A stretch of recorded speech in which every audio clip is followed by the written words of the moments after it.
अभिषेक किया है, पवित्र है, पवित्र है, पवित्र है तेरा बुलावा, मैंने तुम्हें चुना है, तेरा अभिषेक किया है।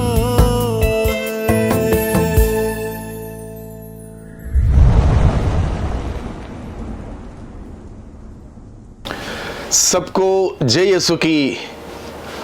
प्यारे भाइयों बहनों दर्शकों, फिर एक बार हम सभी सत्संचार स्टूडियो में बुलाहट की कहानी आपकी अपनी जुबानी में सुनने के लिए यहाँ पर तैयार हो रहे हैं। और आज के दिन में हमारे स्टूडियो में हम स्वागत करने वाले हैं और एक पुरोहित जो अपने पुरोहिताई जीवन के लगभग 26 साल को प्रभु की सेवा में बिता चुके हैं और उनका नाम है father Roman Dias. Father Roman Dias हमारी बरेली धर्म प्रांत के एक कर्मठ सरल स्वभाव के सीधे साधे पुरोहित हैं। उनकी पुरोहिताई जीवन की 26 साल की इस यात्रा का अनुभव और उससे पहले उनकी बुलाहट और उनके घर परिवार से शुरुआत करते हुए हम उनकी बुलाहट की कहानी आज के दिन में सुनेंगे। तो दर्शकों, आप सभी लोगों का हार्दिक स्वागत है और आप सबों की तरफ से मैं स्वागत करना चाहता हूं फादर रोमन डायस। आपका इस स्टूडियो में स्वागत है, आपकी अपनी बुलाहट की कहानी अपनी जुबानी में हमारे दर्शकों के साथ बांटने के लिए। तो सबसे पहला एक सवाल, जैसे कि मैं सबसे यही पूछता हूँ, घर परिवार के बारे में, खुद के बारे में, बाल्यावस्था के बारे में और बाल्यावस्था की पढ़ाई और तमाम बातें, ये सब मैं पूछता हूँ ताकि दर्शकों को एक आइडिया मिलता है इंसान कहाँ से आया, किस प्रकार से ऊपर आया, कैसे प्रभु ने उसको ऊपर लाया, ये सब बातें लोगों को समझ में आती। इसलिए आप अपने बारे में बताएं। मेरा बपतिस्मा का नाम है रोमन रोनी डायस और मेरे परिवार में मेरा 9वां नंबर है, आखिरी नंबर है। आप सबसे छोटे? मैं सबसे छोटा हूँ, लेकिन मेरे जन्म से पहले मैंने 3 भाइयों को खोया। अकालिक मरण, अलग अलग मृत्यु के शिकार हुए और मैंने ये भी, मेरे पिताजी को भी मेरे जन्म से पहले 3 महीने पहले खोया। और मेरा जन्म तो कर्नाटक के चिकमंगलूर जिले के बाबा बुडनगिरी मुंडानगिरी जो पर्वत श्रेणियाँ हैं, वहाँ के कॉफ़ी एस्टेट में मेरा जन्म हुआ, जो कि मेरे पिताजी और ताऊ जी के कॉफ़ी एस्टेट था। और मेरे पिताजी के मृत्यु के बाद, यानी मेरा जन्म 21 जुलाई 1970 में हुआ था और मेरे जन्म के कुछ ही महीने के बाद चिकमंगलूर टाउन में शिफ्ट हुए। जो कुछ एस्टेट वगैरह था वो ताऊ जी को बेच के आए और मेरा लालन पालन पोषण वगैरह चिकमंगलूर टाउन में हुआ और मेरा पल्ली जो है कैथेड्रल बना। कैथेड्रल मेरी पल्ली रही, चिकमंगलूर डायसिस का चिकमंगलूर कैथेड्रल, संत जोसेफ कैथेड्रल। और बचपन से, क्योंकि मेरे जन्म स्थान छोड़कर जो टाउन में आए वो मेरा मामा जी का घर था, जो अविवाहित थे। माता जी मम्मी के बड़े भाई थे और आस्थमा के पेशेंट थे, तो उन्होंने ही बुलाया था रहने के लिए और उनकी देखभाल भी होती और हमारा भी पढ़ाई गिढ़ाई भी होता। इस प्रकार उन्होंने बुलाया था, तो हम लोग उस घर में रहने लगे। और मेरा परिवार जो है प्रार्थनामय, भक्तिमय और थोड़ा स्ट्रिक्टनेस था, उस परिवार में पला हूँ, क्योंकि मामा जी अनुशासन हाँ बहुत जबरदस्त था। ना कोई हंस सकते थे, ना कोई सामने खेल सकते थे, इस प्रकार का था माहौल। और टाइम का हिसाब था, कहीं इधर उधर जाना नहीं था। तो उस माहौल में मैं पला हूँ। और मेरी पढ़ाई कक्षा 1 से कक्षा 10 तक संत जोसेफ प्राथमिक स्कूल, संत जोसेफ मिडिल स्कूल, उसके बाद Saint Joseph boys high school जो कि घर से 3 किलोमीटर दूर था, बिशप हाउस के पास था, वहाँ मेरी पढ़ाई हुई। और मैं ज़्यादा इंटेलिजेंट नहीं था, लेकिन एवरेज स्टूडेंट था। और इस प्रकार मेरी पढ़ाई लगातार चलती रही और इस प्रकार मेरी प्रारंभिक शिक्षा 1986 में 10वीं क्लास पास होने से तक समाप्त हुई। ठीक है, 10वीं क्लास पास होने के बाद आपको पुरोहित बनने की एक इच्छा या फिर प्रेरणा कैसे मिली, कब मिली, इसके बारे में थोड़ा बताएं। जब मैं 5वीं क्लास में था तब मेरा प्रथम परम प्रसाद स्वीकार करना हुआ और तब से लेकर मुझे वेदी सेवक बनने की बहुत इच्छा थी।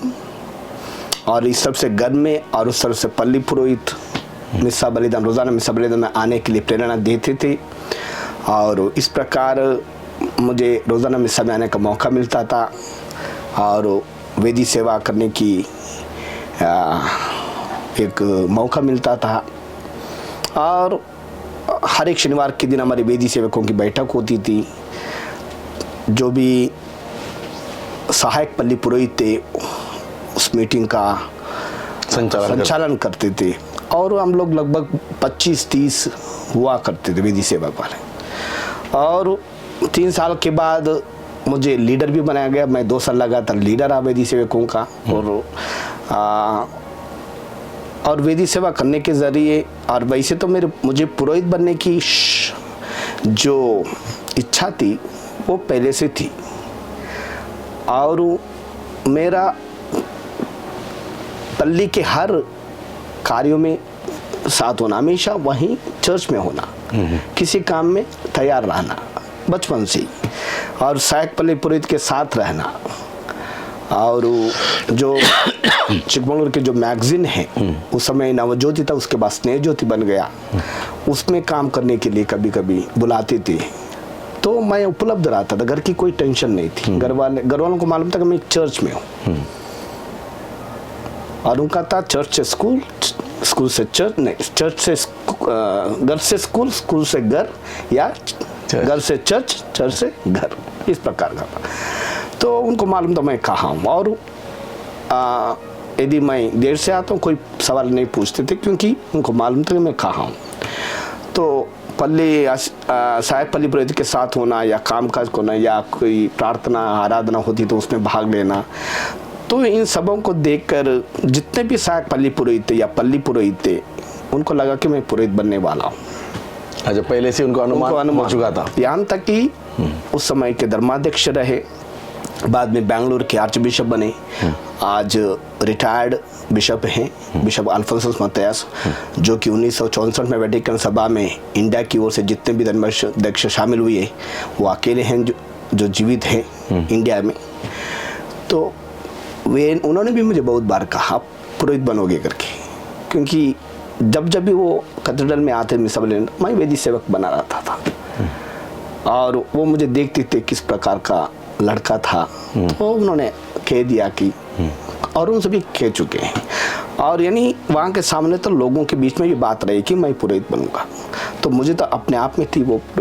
और घर में माता पिता, मम्मी या मामा या भाई जो भी है उन सबको मालूम था, क्योंकि मैं घर में जाके टवल बांध के चढ़ाता था, मिस्सा चढ़ाते थे। अच्छा, गाना गाता था, ये सारी चीज़ें होती थी और रिश्तेदार भी जानते थे कि ये तो आपके चाल चलन से सबको पता चल चुका था ये एक दिन ये जाके पुरोहित बनेगा। बहुत अच्छी बात है। लेकिन एक बात है, मैं घर में शाकाहारी के रूप में ही पला बड़ा और सब लोगों की यही सवाल था कि आप एक शाकाहारी हो तो आप कैसे सेमिनरी में जा सकते हैं या कैसे आगे पुरोहित कैसे बनेंगे, क्योंकि यहाँ पर ठंड का मौसम था। ठंड का मौसम था, या तो इसलिए मैंने उस पर ध्यान नहीं दिया कि शाकाहारी बनो या कुछ भी बनो। लेकिन मेरा एक इच्छा थी कि पुरोहित बनना है, बस इसी से मैं आगे निकल गया। ठीक है, ठीक है। मैंने उनको कहा कि मैं जा रहा हूँ, मुझे जाना है। तो बाद में पता चला कि ऐसा नहीं है, पहले था, लेकिन जब तक हम पहुंच चुके थे तब तक ये नियम निकाल दिए थे और कोई बाधा नहीं थी, तो मुझे कोई डर नहीं था उसके बाद। ठीक है, ठीक। तो सब लोगों के मन में था कि मैं एक दिन पुरोहित के लिए जाऊंगा, पुरोहित बनने के लिए जाऊंगा। ठीक। तो घर से आप पुरोहित बनने के लिए पहले से ही तैयार थे, बचपन से तैयार थे, सबको पता भी चला। तो आप लखनऊ धर्म प्रांत के लिए आए, तो कैसे आए लखनऊ धर्म प्रांत, किसके माध्यम से आए? मैं सबसे पहले चिपळूण धर्म प्रांत के लिए बनना चाहता था पुरोहित, लेकिन जो पारिवारिक परिवेश में जो अनाहुति घटी, दुर्घटना घटी, जिसकी बदौलत धर्माध्यक्ष ने चाहा कि वहाँ के धर्माध्यक्ष ने चाहा कि मैं दूसरे प्रांत में, दूसरे धर्म प्रांत में जान हो जाए, क्योंकि वो एक दुर्घटना घटी थी जिसकी वजह से। तो वहाँ उस समय 1986 में शायद पल्लीपुरे फादर हेनरी मार्ता, जिनके भाई लखनऊ धर्म प्रांत के लिए पुरोहित थे, बाद में नंशियो बने और अफ्रीका के देश में दुर्घटना में उनकी मृत्यु हुई। अमरोज मार्ता, तो उनके भाई हैं फादर हेनरी मार्ता। हम लोग बहुत अच्छे साथी थे और जब उनका ट्रांसफ़र वो मुझे कहते थे कि मुझसे मिलना, तो जैसे 10वें ख़त्म हो गए तो मैं उनके पास आया जाया करता था और वो बिशप से बात करते थे, इस तरह से बातचीत होती थी। लेकिन आखिर मेरे घर में तब तक एसवीडी के फादर लोग आए, जेसवीडी के पटना के फादर लोग आए, क्योंकि मैं नाम देता था वो लोग आते थे, सबको हाँ हाँ कहता था, लेकिन पहुंचा नहीं अभी तक। इसके बाद जब फादर हेनरी मार्ता के बीच में बातचीत हुई, आखिर उन्होंने कि मेरा भाई है वहाँ लखनऊ में, तो आप जाओ। मुझे मालूम था कि वो यहाँ है या बाहर है, लेकिन उन्होंने कहा यहाँ है। तो इस हिसाब से मैं इस धर्म प्रांत में आया। लेकिन क्या हुआ, घर में किसी को मालूम नहीं था, पल्ली पुरोहित को मालूम नहीं था। एक दिन अचानक पल्ली पुरोहित घर में पहुंचे, खूब डांट लगाई जब मैं नहीं था, और जब मैं घर पहुंचा मेरी डांट पड़ी घर वालों से। तो दूसरे दिन मुझे चिट्ठी लेना था पल्ली पुरोहित से सेमिनरी आने के लिए, लेकिन उन्होंने वैसे मना कर दिया, लेकिन मुझे मालूम था कि वो दे देंगे, कुछ ही क्षण के लिए बस वो गुस्सा था। लेकिन वो यदि मैं पल्ली पुरोहित फर्स्ट जॉर्ज डिसूजा थे, यदि मैं उनसे बातचीत करता मैं शायद यहाँ नहीं आता, अच्छा, यहाँ नहीं पहुँच जाता। वो चाहते थे कि मैं वहाँ बनूँ। तो मेरे मामा भी, जिनको भारत की नक्शा मालूम नहीं है, लेकिन उनको पता चला कि मैं दूर जा रहा हूँ, उन्हें भी थोड़ा लगा कि मैं दूर जा रहा हूँ, क्या फादर बनना यहाँ नहीं था, आपको उतना दूर क्यों जाना है, ये बातें आई निकल आई। तो फिर भी ईश्वर की योजना आई, जहाँ कौन है, जहाँ इब्राहिम को उन्होंने कौन सा देश से कहाँ पहुँचाया, मूसा को कहाँ से कहाँ पहुँचाया, तो मुझे भी कहाँ से कहाँ पहुँचाया। ठीक है। तो घर से आप निकल आए, लखनऊ आए। लखनऊ में आप कितने साल रहे? लखनऊ में मैं 3 साल रहा। प्रारंभिक शिक्षा हुई वहाँ, 3 साल तक लखनऊ धर्म प्रांत के लिए मैंने पढ़ाई की। और 1979 में 1989 में लखनऊ धर्म प्रांत का विभाजन हुआ।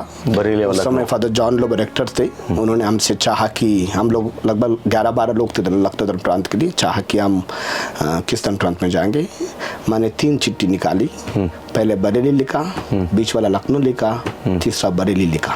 मैंने डायरेक्टर से कह दिया कि मैं बरेली धर्म प्रांत के लिए ज्वाइन होना चाहता, लेकिन उन्होंने मना किया, आप क्यों जा रहे हो। मैंने कहा मेरा दृढ़ निश्चय है। इस प्रकार मैं बरेली धर्म प्रांत के लिए अच्छा ऑप्ट किया आपने। ठीक है। तो उसके बाद पढ़ाई कहाँ हुई आपकी? मेरी पढ़ाई लखनऊ सेंट पॉल सेमिनरी में होने के बाद 1979 में इलाहाबाद दर्शन शास्त्री के लिए मैं निकला। वहाँ 3 साल की दर्शन शास्त्र पढ़ाई करने के बाद मेरा 1 साल का अनुभव रीजेंट के रूप में बरेली में पिपरिया में हुआ। फादर वलेरी सिकवेरा मेरे गाइड थे, पल्ली पुरोहित, उनके मार्गदर्शन में मेरा 1 साल बीता। उसके बाद मैं ईश शास्त्री पढ़ाई के लिए वापस इलाहाबाद गए, सेमिनरी में गए, सेंट जोसेफ गुरुकुल में गए। अच्छा, तो पढ़ाई के इस लंबे अवधि में कोई कठिनाई, कोई परेशानी, कोई दिक्कतें, कभी ऐसी कोई बात आई हो, अरे मैंने गलती कर दी, इतना पढ़ाई करना, इतना समय, ऐसा कुछ विचार? मुझे इस प्रकार का कोई बातें मन में आई नहीं। अच्छा, पढ़ाई के बारे में हो, क्योंकि मैंने जब घर छोड़ा, पहली बार छोड़ा, मुझे लगा नहीं कि मैंने घर छोड़ा है। अच्छा, भले ही मेरे मम्मी के आंखों से आंसू निकली, लेकिन मेरे दिल में खुशी थी। बस में बैठा, निकला मैंगलोर की तरफ ट्रेन पकड़ने के लिए। लेकिन यहाँ आने के बाद उस समय चिट्ठी की बात है, बस मैं चिट्ठी के लिए इंतजार करता था, खुशी होती थी, लेकिन चिट्ठी लिखने में भी मैं देर आलसी पन था मन। तो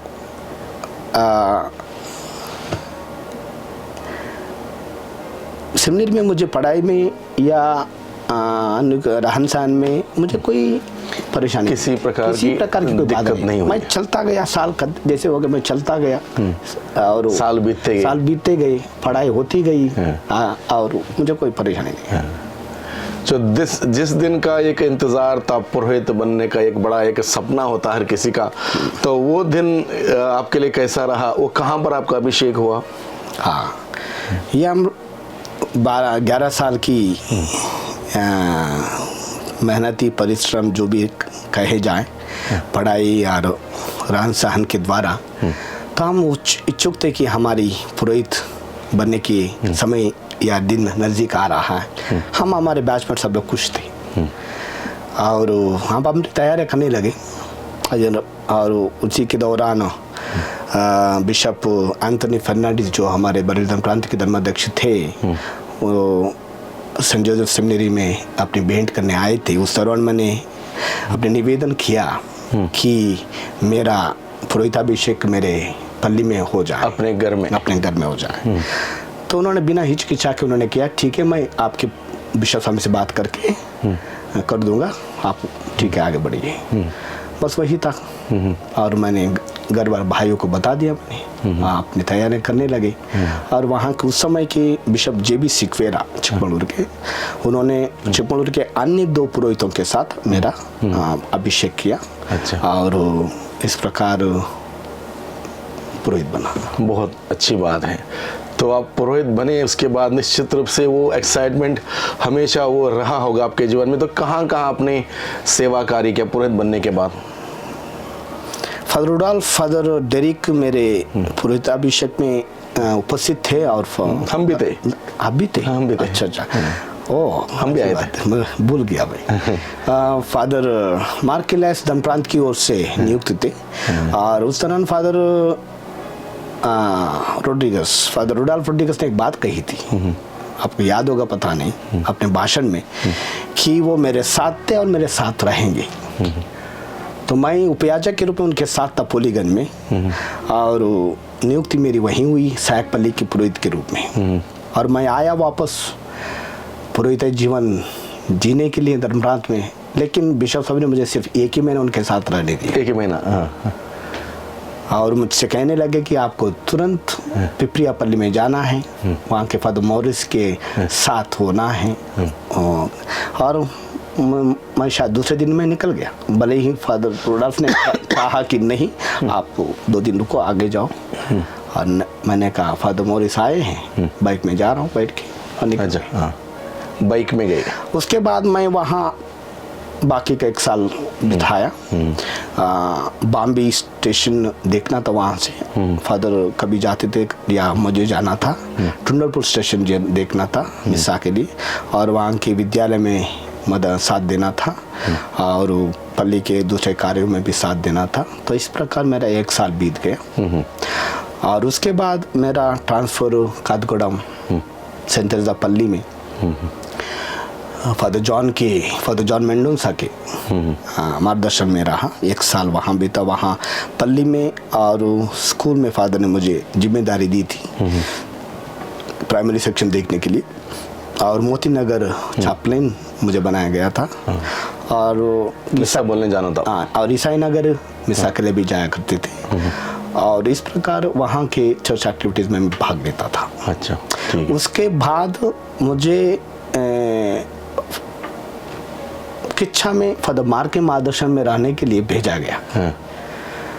और धूमधाम से मेरी कादगढ़ से विदाई हुई और मैं पहुंचा।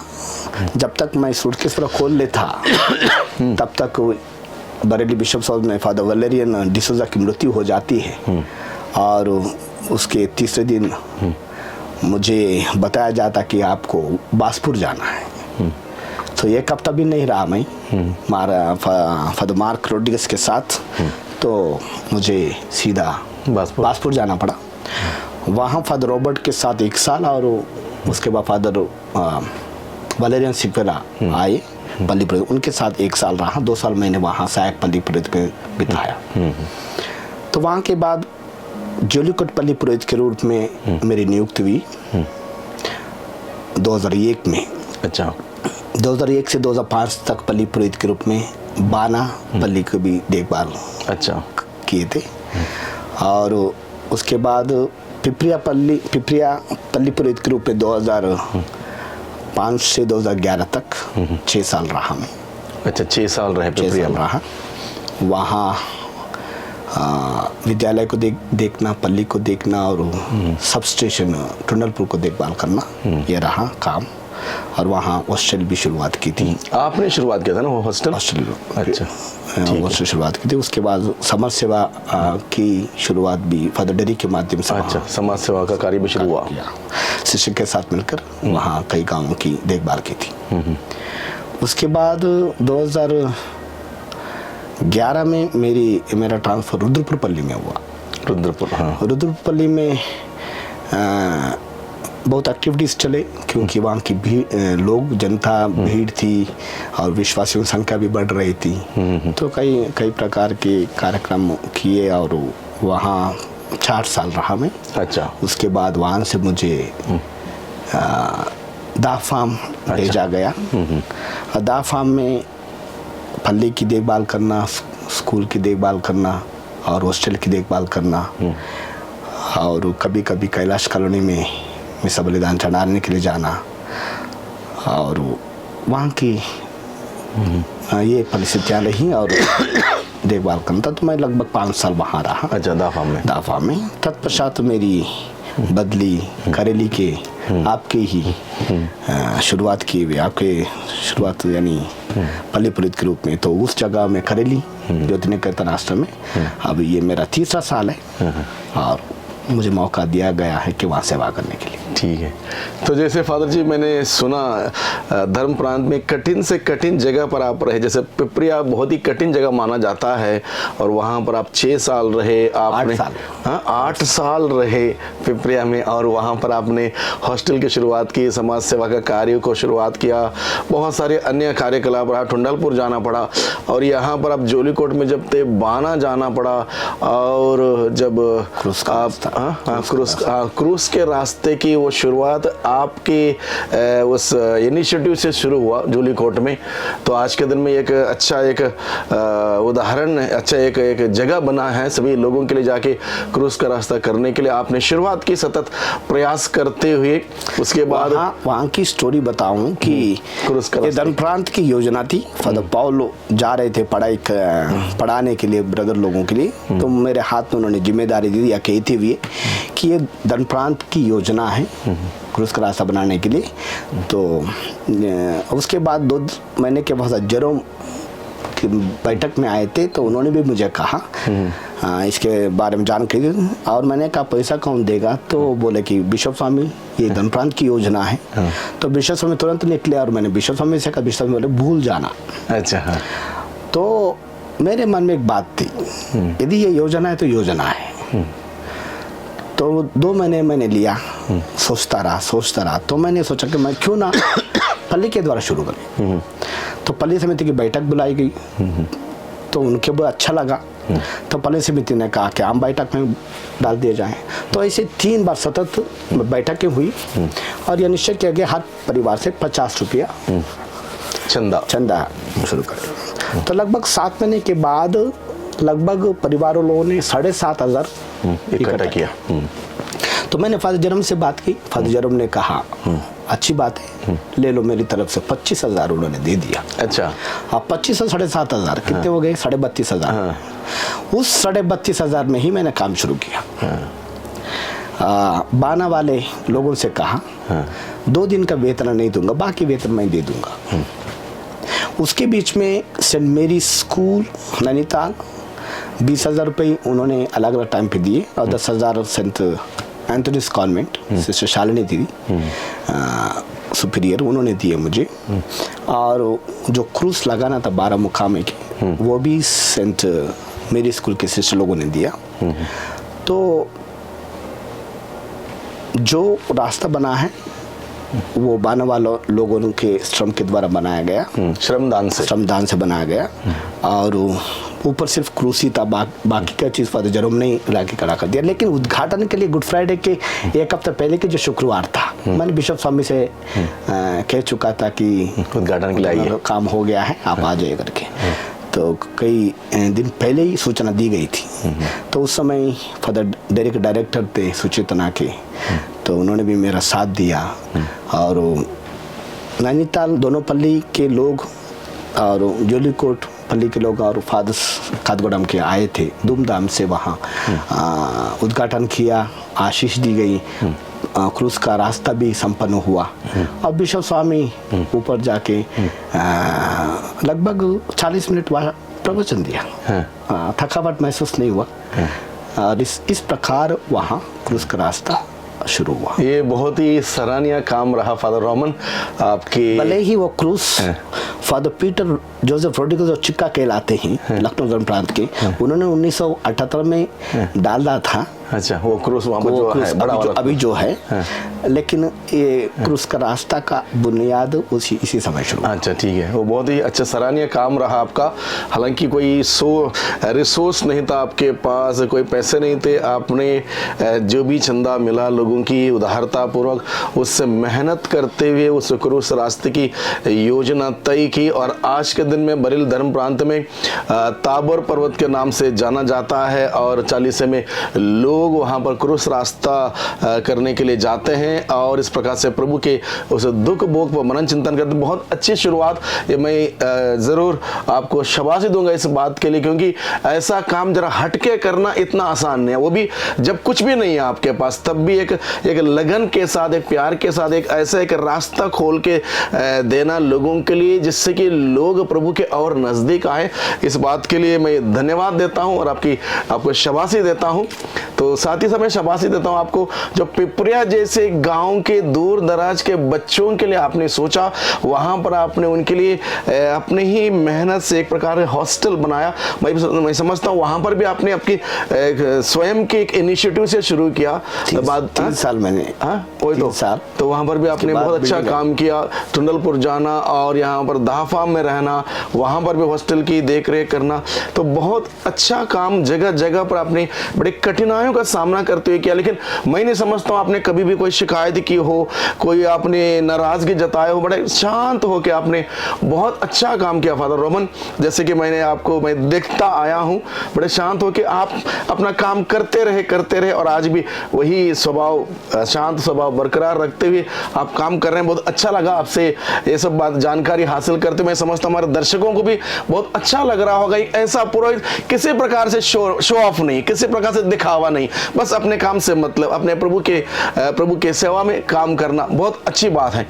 तो आगे मैं आपसे सवाल करना चाहता हूँ, जैसे ये सब आपने कठिनाई देखी, लेकिन आपको कठिनाई जैसे आपने नहीं लिया, बल्कि आपने बड़े आनंद पूर्वक सारी कामकाज किए। उसके बावजूद कोई दिक्कतें ऐसे पृष्ठ हुआ आपको इसके अतिरिक्त जो अभी बताया?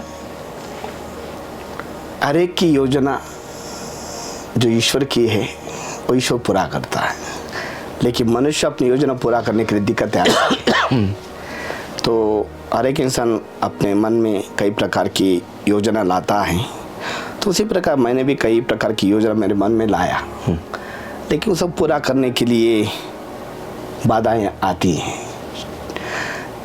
क्रूज का रास्ता बनाने, वहाँ की शुरुआत करने में हो या हॉस्टल चलाने में हो, यानी कोई काम शुरू करें, एक नया काम शुरू करें, बाधाएं आती रही या कुछ सोचूं करूं, लेकिन साथ देना, आगे बढ़ो मैं तुम्हारे साथ हूं, या हम भी करें, इस प्रकार के साथ समय पर ना मिलना एक बाधा रही, तो दिलचस्पी कम हो जाती है और ठंडक हो जाते हैं। ठीक है। तो ये बाधा है, ये चिंता है, तो ये समझने की बात है कि हाँ, यह हर बस की बात भी नहीं है, या हर लोग जो वो कर सकते मैं नहीं कर सकता हूँ, या इस प्रकार की भी अलग अलग लोगों की क्षमता अलग अलग प्रकार से है। तो मुझे इसे स्वीकार करने के लिए भी दिक्कत आती है, लेकिन आखिर स्वीकार करना भी पड़ना भी चाहिए। इसी के साथ एक सवाल है, तो इतने सारी आपकी यात्रा में आपने ईश्वर का हाथ या साथ कैसे महसूस किया? देखिए, ये बिना ईश्वर के हाथ के साथ के तो संभव नहीं है, अलग अलग प्रकार के नहीं काम। ये जो है, जो जन्म से जो मेरे हृदय का जो आंतरिक जो शक्ति है, क्योंकि जिससे मैं पला हूँ, मेरे हर दुख में हर सुख में मैं समझता हूँ वो एक ताकत है मेरे लिए, और मैं समझता हूँ वो ईश्वर की देन है। हर चीज को झेलना, हर चीज को सहना और हर चीज को भूलना और आगे बढ़ना, ये मेरी ताकत रही, क्योंकि वो जो गहराई की जो चीज़ है जो हृदय में डाली गई है, मैं समझता हूँ वही ईश्वर की सहायता है, मदद है, और वही मार्गदर्शन में प्रेरणा है। ठीक। दिन दुखियों की सेवा करते हुए प्रभु की सेवा करना आपके लिए कितना आनंदमय रहा? मैं नहीं समझता कि दीन दुखी, मैं समझता हूँ कि ईश्वर की प्रजा की सेवा करना तो किसी हालत में हो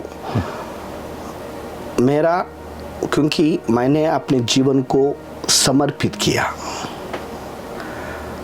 और जो कुछ मेरे पास है उनका है, ये समझ ले कि मैं आगे बढ़ा। बहुत अच्छी बात। और चाहे वो दिन में बुलाएं, रात में बुलाएं, मैं आवाज़ को पहचान के उनको मदद करने के लिए आगे बढ़ता था। तो ये एक जुड़ना, लोगों के साथ जुड़ना, लोगों में ही जुड़ना, उनके दुख सुख में जुड़ना, उनके हर एक जीवनी यात्रा में जुड़ना, ये मेरा एक खासियत रही। और मैं यदि जुड़ा तो जुड़ा, नहीं तो नहीं। तो इस प्रकार का जीवन रहा। तो लोगों के साथ होना, लोगों के जुड़ना, जिससे कि वो भी प्रेरणा पाए, वो भी आगे बढ़े, उनको भी एक ताकत मिले, उनको भी अपने कमजोरियां हो, दुख हो, उसको समझे और वे भी उभर आए। ये मैं एक तरह से साथ देता था, मदद करता था, ताकि वो दुख में ही ना रहे। ठीक है, इस प्रकार। तो यात्रा में आगे बढ़ने के लिए ताकत चाहिए, हिम्मत चाहिए, साहस चाहिए, प्रभु की आशीष चाहिए।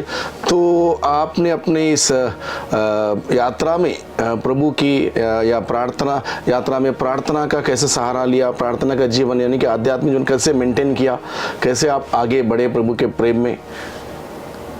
जो संबंध मैंने जो ईश्वर के साथ या प्रभु यीशु के साथ बनाए रखता हूँ,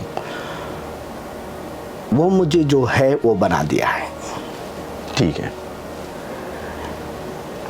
एक रेगुलरिटी के रूप में है ना, टाइम टेबल को फॉलो करना भले ही वो ज़रूरी है, लेकिन मैंने उतना ध्यान ना दिया हो।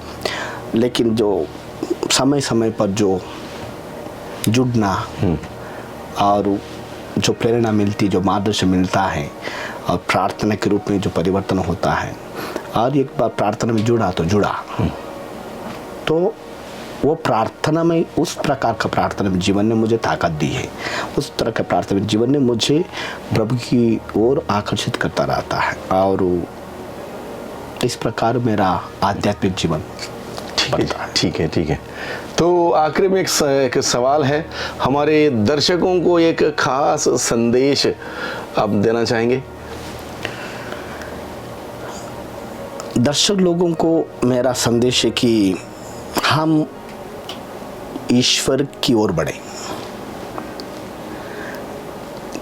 क्योंकि दुनिया ने हमें नहीं बनाया है, हमें ईश्वर ने बनाया है। यदि हम अपने माँ बाप का बचपन में इतना आदर सम्मान कर, क्योंकि उन्होंने जन्म दिया है, तो उनसे बढ़कर है ईश्वर ने जो हमें बनाया, हमें सब कुछ दिया है, तो हमें उनकी होना चाहिए, तो उनकी ओर बढ़ना चाहिए। तो उनकी ओर बढ़ने के लिए जो जो हमारे पास ताकत है, शक्ति है, जो कृपा है, अनुग्रह है, जो मिलता रहता है, तो उसका उपयोग करना है। और हमें एक ईश्वर की प्रजा के रूप में एक सशक्त होना है, जिसमें हम पीछे हैं। और चिंता करने की बात है कि हम बहुत पीछे हैं। इसलिए हमें ईश्वरी प्रजा के रूप में एक जो समाज था पुराने व्यवस्थान में, वहाँ भी कमी आती, वहाँ भी आज के लोग जैसे ही थे, उस समय के लोग जैसे आज भी हैं, कोई फ़र्क नहीं है। लेकिन प्रयास है, कोशिश है कि हम जितना समय, जो समय एक समाज के निर्माण में, एक समाज आध्यात्मिक जीवन निर्माण में और एक विश्वास के निर्माण में जो भी कार्यक्रम किया जाता है उसमें जुड़े रहकर, और परिवार में भी विश्वास के कार्यों से जुड़े रहकर, शायद लगता है कि हम इसमें दिलचस्पी लेंगे, प्रथम स्थान देंगे।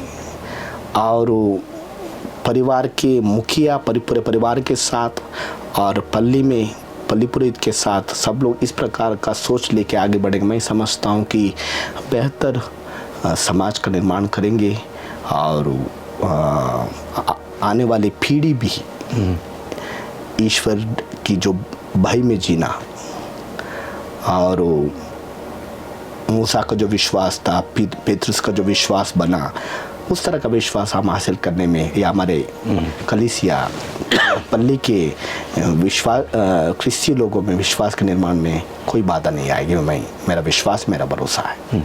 तो जाते जाते एक सवाल मेरा मन में आ रहा है। जैसे आप बचपन में वेदी सेवक रहे, चर्च के प्रांगण में अधिकतम समय बिताते थे, चर्च की कोई काम करना, सेवा करना, सब कुछ में आगे थे। तो आज की पीढ़ी को, यानी कि मुख्य रूप से पुरोहित बनने के लिए या धर्म बहन बनने के लिए लोग कम आते हैं, उनके लिए आप क्या मार्गदर्शन देंगे? जब मैं लड़का था, मेरे घर से मुझे ताकत मिलता था, और उनका कहना था जाओ। तो उसका मतलब जो है, परिवार में माता पिता का कर्तव्य है कि बच्चों को विश्वास के निर्माण में गिरजा में हमेशा भेजते रहना, हाँ। और स्वयं जाने की कोशिश करना। माता पिता स्वयं जाएं, बच्चों को भेजें। क्योंकि मेरे मम्मी हमेशा भेजती थी, और हम पहले जाते थे, और मम्मी तैयार होकर समय पर पहुंच जाती थी, एक खासियत थी।